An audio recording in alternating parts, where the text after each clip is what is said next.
when I died, you go to heaven and there's a long line to get into heaven. And I believe that God is interviewing all of us. As we die, God has a chair for God, a chair for you. And God has this big piece of paper with all of our names on it.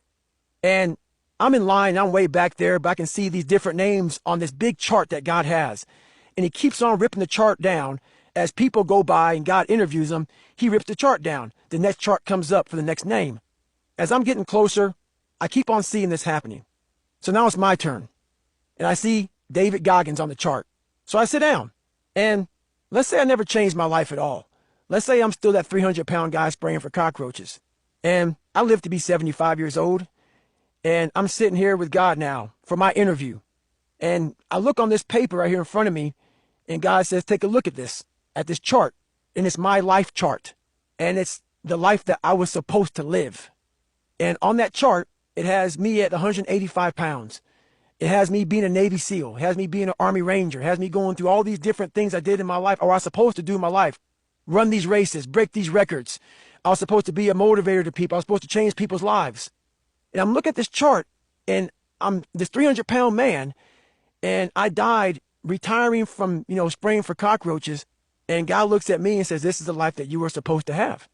And I didn't have that life because I was not willing to suffer. I was not willing to go into the dungeon of my own soul to find more of myself. So when you get to heaven, and let's say that's true. Let's say God does know all. And when you get there, God has a chart, and the chart has your name on it. And that chart tells you what you should have been. And you missed the mark by a lot. So when you get to heaven, are you really in heaven or are you in hell?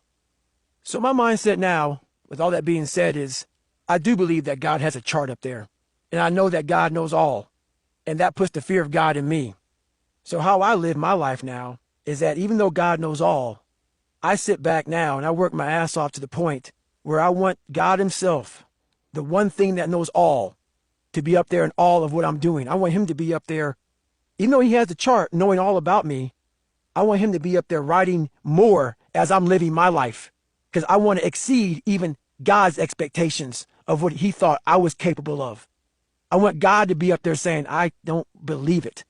Not even I saw what David Goggins was capable of. That's the mindset that we all need to have for the rest of our lives.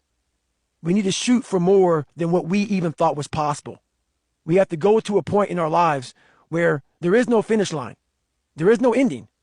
And to find true pride in what you've done on this earth.